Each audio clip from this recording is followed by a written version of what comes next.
अस्सलाम वालेकुम व्यूवर्स, आप देख रहे हैं चैनल ब्लैक रोज़। व्यूवर्स, इस चैनल के तवस्सुत से हम आपको बताएंगे कि किस तरह भारतीय खुफिया एजेंसियों ने साबक भारतीय वज़ीर आज़म मिसेस इंदिरा गांधी के साम्राज्य या इक़्तिदार को दवाम बख्शने के लिए 1984 में ऑपरेशन ब्लू स्टार को अंजाम दिया और भारतीय पंजाब के सिखों के खून की होली खेली। व्यूवर्स, अगर आपने अभी तक हमारे चैनल को सब्सक्राइब नहीं किया तो चैनल ब्लैक रोज़ को सब्सक्राइब करें और बेल आइकन को प्रेस करें ताकि हमारी लेटेस्ट वीडियोस आप तक पहुंच सकें। तो चलिए फ्रेंड्स, शुरू करते हैं हमारी आज की episode operation blue star. Indrajit ने बताया कि इस नाकाम तजर्बे से परमार झिल्ला उठा और उसने नाराज़गी का इजहार भी किया। उसने बताया कि मैंने परमार के लिए कोई शय बनाने की हामी तो भरी थी, मैंने वो तजर्बा भी किया जो कि नाकाम रहा और मैं ऐसी कोई चीज़ तैयार न कर सका। अब तुम लोग मेरी जान छोड़ो, मैंने परमार को कह दिया था। ये वो इकबाली बयान नहीं था जो RCMP को दरकार था। ये तो इंद्रजीत की तरफ से मामूल की वजाहत थी जिसके ज़रिए वो अपने तफ्तीश कुनिंदगान को मुतमईन करना चाहता था। उन्हें तो ठोस सबूत दरकार था जिसको अदालत और दुनिया के सामने पेश किया जा सके। इस ज़िमन में पुलिस हकाम ने 3 मरतबा इंद्रजीत के हमरा उस तजर्बागाह का दौरा किया, लेकिन वो कोई सबूत इस जंगल से तलाश न कर सके जिसकी बिना पर यह कहा जा सकता कि यहाँ कोई धमाका किया गया था या फिर किसी धमाका हेज मवाद का तजर्बा किया गया। कि वहाँ ना तो जली हुई घास थी और ना ही कोई जला हुआ दरख्त था। पुलिस के वो तरबियत याफ्ता कुत्ते जिन्हें ख़ास तौर से बारूद की बू सूंघने की तरबियत दी जाती है, वो भी पुलिस के लिए कोई सबूत तलाश करने से कासर रहे। जहाज़ की तबाही के 9 दिन के बाद तक तफ्तीशी अफसरान कोई मामूली सा सबूत भी यहाँ से हासिल न कर सके। इत्तेफाक से 10वें दिन उनके हाथ एक बहुत ही मामूली सबूत आ गया।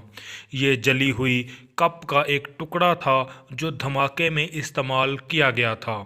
इस पर भी उन्होंने सजदा शुक्र गुजारा, लेकिन इंद्रजीत ने यह मानने से इनकार कर दिया कि उसने कोई इस नोयत का तजर्बा किया था जिसमें ऐसे कप को इस्तेमाल किया गया हो। इस तफ्तीश के बाद पुलिस ने परमार और इंद्रजीत पर 2 इल्ज़ामात आयद किए। एक इल्ज़ाम धमाका हेज मवाद रखने का था और दूसरा इस मवाद के ज़रिए पब्लिक प्रॉपर्टी को नुकसान पहुंचाने का तजर्बा करना। ये इल्ज़ामात जंगली इलाके में उनके तजर्बे के हवाले से लगाए गए थे, लेकिन जैसा कि लोगों का ख्याल है इसमें एयर इंडिया को जहाज़ को तबाह करने या नोरिटा एयरपोर्ट पर धमाके में मुलव्वस होने के इल्ज़ामात शामिल नहीं थे। जहाँ तक इन दोनों मामलात का ताल्लुक़ है, RCMP उनके ख़िलाफ़ कोई भी सबूत हासिल करने में नाकाम रही, जिसके बगैर इस इल्ज़ाम की हैसियत महज इल्ज़ाम से ज़्यादा और कुछ नहीं रह जाती। सरकारी वकील बारूदी छड़ियों की खरीदारी के मामले को अदालत में ज़ेर बहस नहीं ला सका। तलविंदर सिंह परमार के खिलाफ लगाए गए इल्ज़ामात हुकूमत को वापस लेने पड़े, जबकि इंद्रजीत के खिलाफ गैर कानूनी हथियार रखने और गैर कानूनी धमाके का तजर्बा करने के इल्ज़ामात आयद किए गए, जिसे अदालत की तरफ से $2000 जुर्माना किया गया। बाद में RCMP ने परमार के टेलीफोन की रिकॉर्डिंग से ये सबूत भी हासिल कर लिया कि ये जुर्माना इंद्रजीत की तरफ से बब्बर खालसा ने अदा किया था। इस सब कुछ के बावजूद RCMP ने अपनी तफ्तीश जारी रखी। खुसूसन इंद्रजीत पर उन्होंने नज़र रखी और उसके ख़िलाफ़ सबूत हासिल करने के लिए कोशां रहे। तफ्तीश कुनिंदगान के लिए 2 इल्ज़ामात उस पर आयद करना बड़ा दुश्वार था। ख़ास तौर से नवंबर में इंद्रजीत की तफ्तीश करते हुए वो इसके ख़िलाफ़ सबूत हासिल करने में नाकाम रहे थे। तफ्तीशी अफसर जानते थे कि इंद्रजीत एक स्टीरियो क्लॉक बनाने में दिलचस्पी ले रहा था। जो साउंड विक्टोरिया फैक्ट्री में काम करता था, उसने ये पुलिस को बताया कि इंद्रजीत ने उसके स्टोर से 1 जून 1985 को स्टीरियो क्लॉक ख़रीदा था। कुछ अरसे बाद उसने यह कहकर वो स्टीरियो वापस कर दिया कि इस स्टीरियो क्लॉक की कारकर्दगी से वो मुतमईन नहीं। Auto marine electric store Burnaby के एक मैकेनिक रिमोड वाइड आउट ने पुलिस को बताया कि 22 जून 1985 को इंद्रजीत ने उनके स्टोर से 12 वोल्ट की 2 बैटरियां खरीदी थीं। ये वही दिन है जिस रोज़ सीपी एयरलाइन के 2 जहाज़ों में वैंकूवर में बम रखे गए थे। 1986 के मौसम गर्मा में इंद्रजीत डिंकन कनाडा से इंग्लैंड की एक काउंटी में मुंतकिल हो गया, जहां उसने जगुआर ऑटोमोबाइल फैक्ट्री में मुलाजमत कर ली। 5 फरवरी 1988 को दोबारा उसे ब्रिटिश कांस्टेबलरी ने गिरफ्तार कर लिया और उसे बताया गया कि आरसीएमपी ने उस पर इल्ज़ाम लगाया है कि नोरिटा एयरपोर्ट पर होने वाला धमाका जिसमें 2 कारकुन मारे गए थे उसी की कारस्तानी है। इस मरतबा भी उसी एयर इंडिया के जहाज़ की तबाही का इल्ज़ाम लगाया गया।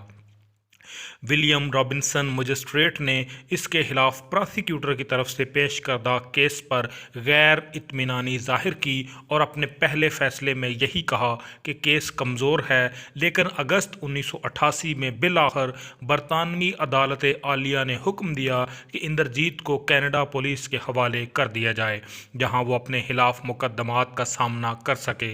इस फैसले के खिलाफ इंद्रजीत ने अपील की, जो जनवरी 1989 को नामंजूर हो गई और बिल आखिर वो दोबारा कैनेडियन पुलिस की हिरासत में पहुंच गया। बज़ाहिर ये बहुत बड़ा कदम था जो कैनेडियन पुलिस ने उठाया किसी शख्स के खिलाफ महज इस इल्ज़ाम की तस्दीक से कि उसने एक जंगली इलाके में धमाका हेज़ मवाद का तजुर्बा किया था। ये नतीजा अख़ज़ कर लिया कि वही एक जहाज़ की तबाही और नोरिटा एयरपोर्ट पर धमाके में मुलव्विस है। करीने इंसाफ नहीं है। आरसीएमपी के अफसरान के पास अपने ऑफिसर रॉकवेल की इस तस्दीक का कोई जवाज़ मौजूद नहीं था कि इंद्रजीत ने एक ताकतवर बम सानियों के स्टीरियो ट्यूब्स में नस्ब किया और इसे तीसरे आदमी के हवाले कर दिया। ये वो रिपोर्ट थी जो रॉ को इंद्रजीत की तफ्तीश के बाद लिखी गई।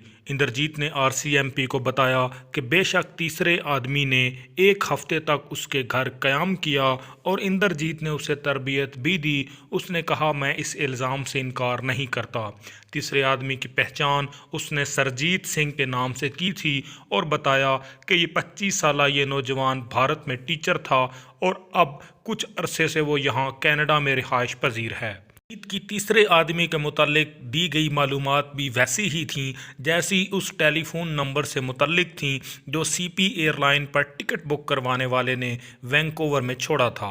तफ्तीशी अफसरान का ख्याल था कि जिस तरह उनको गुमराह करने के लिए टेलीफोन नंबर गलत और एक दूसरे से मुतजाद लिखाए गए थे, इसी तरह इंद्रजीत ने भी तफ्तीश को गलत रुख पर मोड़ने और एयर इंडिया को तबाह करने वाले की हकीकी शनाख्त छुपाने के लिए तीसरे आदमी का ड्रामा रचाया था। नवंबर 1985 की तफ्तीश के दौरान आरसीएमपी ने यही नताइज अखज़ किए थे कि इंद्रजीत हालात से बेखबर होने का ड्रामा रचाकर दरअसल खुद को बेगुनाह साबित करना चाहता है।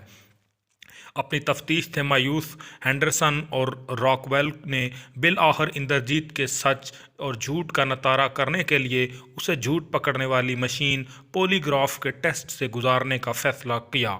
इसका मतलब है कि तुमने सच ना बोलने का तहैया कर रखा है। मायूस तफ्तीशी अफसरान ने उससे कहा, जब वो लोग इंद्रजीत को हेलीकॉप्टर के ज़रिए वैंकूवर ले जाने की तैयारियां कर रहे थे, जहां उसे पॉलीग्राफ टेस्ट से गुजारने का फैसला हुआ था, मैं जो कुछ जानता था तुम्हें बता दिया। मैंने तुम्हें सचमुच बता दिया है। अब तुम्हारी मर्ज़ी, जो जी चाहे करते फिरो, इंद्रजीत ने फैसला कुन लहजे में जवाब दिया। सीएसआईएस के एजेंट जो टोरंटो और वैंकूवर में सरगर्म अमल थे, उनकी हालत मैदान जंग में किसी भी हमले के मुंतज़िर सिपाहियों जैसी हो गई थी। 23 जून 1985 को इतवार का दिन था, लेकिन इन लोगों की छुट्टियां मनसूख करके उन्हें हंगामी हालत में रखा गया था। हालांकि दरबार साहब पर हमले की सालगिरह का दिन बखैर आफियत गुजर जाने के बाद वो खुद को खासा हल्का फुल्का महसूस कर रहे थे। इतवार का वो नाकाबिले फरामोश दिन CSIS के एजेंट पिट विल्सन और फ्रेड गिब्सन की याददाश्त में अब तक गड़े हुए कल की तरह मौजूद है, और उनका कहना है कि CSIS के दफ्तर में उस रोज़ कोई खास हंगामा आराई देखने में नहीं आ रही थी, क्योंकि ऑपरेशन ब्लू स्टार की सालगिरह बखैर आफियत गुजरने पर हम खासे मुतमईन थे।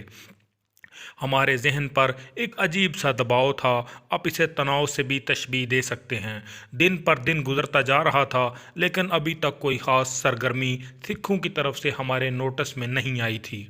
क्या CSIS वालों ने यह समझ लिया कि अब सब अच्छा है? क्या मुख्तलिफ ज़राए से हासिल होने वाली इतलात को दरखोर एतना ही नहीं समझा गया? क्या कोई इतला उन तक पहुंच ही नहीं सकी, या फिर उन लोगों ने ऐसी इतलात और भारतीय हुकूमत की तरफ से मुसलसल याद दहानियों का नोटिस ही नहीं लिया? इस ज़ुम्मन में CSIS ने अपने ऑपरेशन की वजाहत की है। हमें जो